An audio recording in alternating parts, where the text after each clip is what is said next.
조선 사람들이 실제로 무서워했던 25의 요괴와 귀신, 전부 문헌과 전승의 기록이 남아있는 존재들입니다. 운이 나빠 마주치는 것부터 아무도 피할 수 없는 것, 그리고 가족의 얼굴을 한 것까지, 지금부터 조선의 밤을 처음부터 끝까지 걷습니다. 그리고 마지막에는 이 모든 이야기가 하나로 뒤집힙니다. 설 전날 밤, 야광귀는 하늘에서 내려와 마루에 벗어둔 신발을 신어봅니다. 발에 맞으면 그대로 신고 달아나고, 신을 잃은 사람은 그해 내내 운이 나쁘다고 믿었습니다. 그래서 사람들은 신을 방에 감추고 마루에 채를 걸었습니다. 야광귀가 채의 구멍을 세다가 자꾸 잊어버려 새벽 달기 울 때까지 세고 또 세기 때문입니다. 동국세 시기에 기록된 풍습입니다. 불빛이 닿지 않는 골목 끝에 어둠 그 자체가 서 있습니다. 어둑신이는 올려다볼수록 커집니다. 하늘을 가릴 만큼 부풀어 올라 끝내 그 어둠이 사람을 깔아뭉갭니다. 살아남는 방법은 하나뿐입니다. 고개를 숙여 내려다보면 점점 작아져 사라집니다. 두억신이에게는 사연이 없습니다.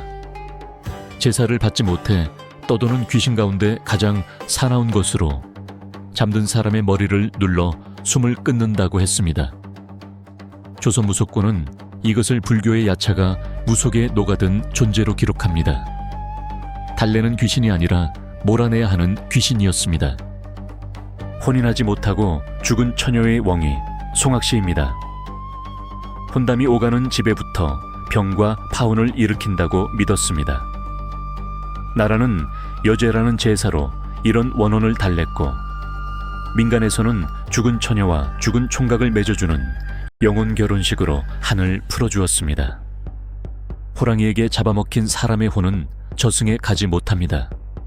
창귀, 호랑이의 종이 되어 밤길에서 죽은 이웃의 목소리로 이름을 부르며 다음 희생자를 데려옵니다. 조선의 호화는 실제 재난이었습니다. 세종은 호랑이 잡는 전문 부대, 차코갑사까지 두었습니다. 밤길에서 당신을 부르는 그 목소리가 어제 사라진 이웃일 수 있었던 겁니다. 여기까지는 운이 나쁜 사람의 이야기였습니다. 지금부터는 다릅니다. 아무도 피할 수 없는 것들입니다. 밖에서 죽은 혼은 산 사람을 따라 집으로 들어옵니다. 객귀입니다. 상갓집에 다녀온 뒤 갑자기 알아누우면 객귀가 붙었다기만 했습니다. 물리치는 일은 무당이 아니라 집안 여자의 몫이었습니다.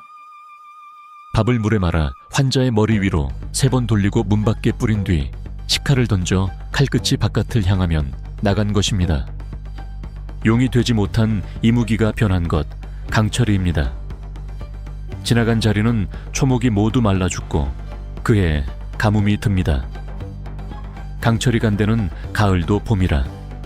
다 익은 곡식이 하루아침에 텅 빈다는 속담이 지금도 남아있습니다. 농경사회에서 이것은 괴물이 아니라 재난의 이름이었습니다. 하늘에서 내려온 괴물 영노는 양반만 잡아먹습니다. 이미 99을 먹었고 하나만 더 먹으면 하늘로 오릅니다. 양반이 개도 되고 소도 되고 똥도 되어 도망치려 해도 영노는 말합니다. 나는 그것도 잘 먹는다. 경남 오광대 탈노름에 지금도 살아있는 조선에서 가장 통쾌한 요괴입니다. 장가들지 못하고 죽은 총각의 넋 몽달 귀신입니다. 혼인을 치르지 못하고 죽으면 어른도 조상도 되지 못한 채 떠돈다고 여겼습니다. 그래서 시집가는 가마의 길목에 먼저 와 서 있다고 했습니다. 송악시와 짝을 이루는 존재. 달래는 방법도 같았습니다. 죽은 둘을 맺어주는 영혼 결혼식이었습니다. 초상이 나면 문 밖에 상을 차렸습니다. 밥 3그릇, 집신 3켤레, 그리고 간장 1종지. 저승사자가 셋이라 셋씩 차리고 짠 간장을 먹여 물을 찾게 해서 조금이라도 늦추려던 것입니다. 제주무가 차사본 풀이가 그 내력을 전합니다. 언젠가 반드시 누구의 문 앞에나 서는 존재입니다. 그런데 조선에서 가장 무서웠던 것은 사실 요괴가 아니었습니다. 도깨비에게도 조상이 있습니다. 삼국유사의 비영랑 이야기에 처음 나타나는 두드리. 나무 방망이에 깃든다 하여 목랑이라고도 불렸고, 경주 일대에서는 고려를 지나 조선까지 이어지는 신앙이 되었습니다. 오늘날 도깨비 이야기에서 방망이가 빠지지 않는 이유를 이 계보에서 찾는 견해가 있습니다. 여우가 아주 오래 묵으면 매구가 됩니다. 사람으로 둔갑해 마을에 섞여들고 사람 행세를 하며 살아갑니다. 그 정체를 알아보는 것은 오직 개뿐입니다.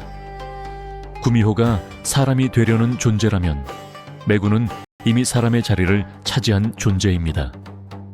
머리가 셋, 꼬리가 9. 제주 무게에 전하는 땅속의 괴물 삼두구미입니다. 가난한 나무꾼에게 재물을 주고 딸을 하나씩 데려가 해쳤습니다.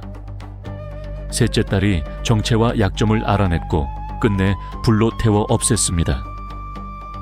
제주에서 무덤을 옮길 때 파낸 흙을 태우는 절차가 이 신화에서 왔다고 전합니다. 쇠를 먹고 자라며 죽일 수 없는 짐승. 불가사리는 바늘 하나에서 시작해 온 나라의 쇠를 삼키며 커집니다. 창칼이 통하지 않아 이름이 불가사리. 그러나 결국 불에 타 죽습니다. 죽일 수 없다는 이름을 불이 이긴 것입니다. 천연두를 옮기는 신은 이름을 함부로 부를 수 없어 마마 혹은 손님이라 높여 불렀습니다.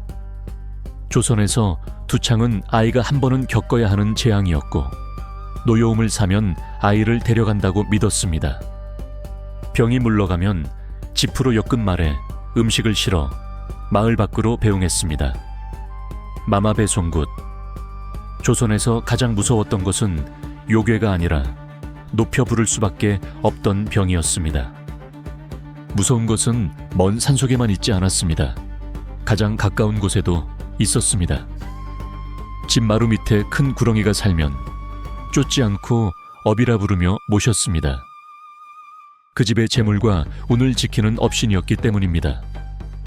무서워서 섬긴 것이 아닙니다. 업구렁이가 스스로 떠나면 가훈이 기울고 죽이면 집안이 망한다고 했습니다. 떠날까봐 두려웠던 겁니다. 가난한 남자가 산속에서 거둔 아름다운 여인은 사실 승천을 앞둔 진해였습니다. 진해각시는 은혜를 갚으러 온 것이니 해치지 않습니다. 하지만 이야기 속 남자는 언제나 금기를 어기고 정체를 확인하려 합니다. 끝까지 모른 척해준 남자는 복을 받고 발설한 남자는 모든 것을 잃습니다.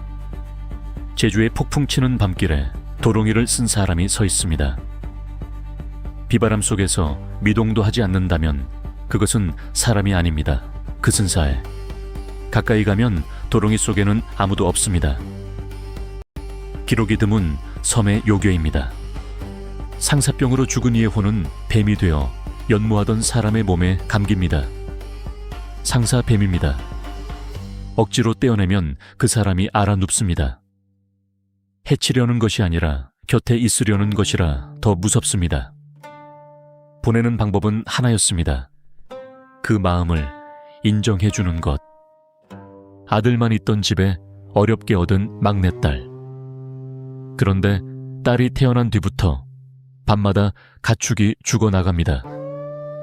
막내 아들이 숨어 지켜보니 어린 누이가 외양간으로 들어가고 있었습니다. 부모는 아들의 말을 믿지 않고 그를 내쫓았습니다. 수년 뒤 돌아온 아들이 마주한 것은 텅 빈 집과 혼자 남은 누이였습니다. 여우누이. 가장 무서운 요괴는 가족의 얼굴을 하고 있습니다. 그리고 마지막 이야기입니다. 지금까지는 사람이 요괴를 무서워한 이야기였습니다. 이제부터는 반대의 이야기입니다. 오래 묵은 매화나무는 꽃이 피는 밤에만 여인으로 나타납니다. 매화귀는 사람을 해치지 않습니다. 아침이 오면 서 있던 자리에 꽃잎만 남습니다. 꽃이 지기 전에 사람으로 살아보고 싶었을 뿐입니다. 가난한 총각이 논에서 주워온 우렁이 하나. 그날부터 빈집에 돌아올 때마다 따뜻한 밥상이 차려져 있습니다. 물독에서 나온 여인은 그의 아내가 되지만 널리 전하는 결말은 비극입니다. 고을 원님이 색시를 빼앗아 가는 것입니다. 사람의 아내가 되고 싶었을 뿐인 존재의 이야기는 그렇게 슬프게 남았습니다. 깊은 소에서 1000년을 기다리면 용이 되어 하늘로 오를 수 있습니다. 그러나 이무기가 오르는 모습을 사람이 보고 소리치면 부정을 타 떨어집니다. 1000년의 수행이 사람의 말 한마디에 무너지는 것입니다.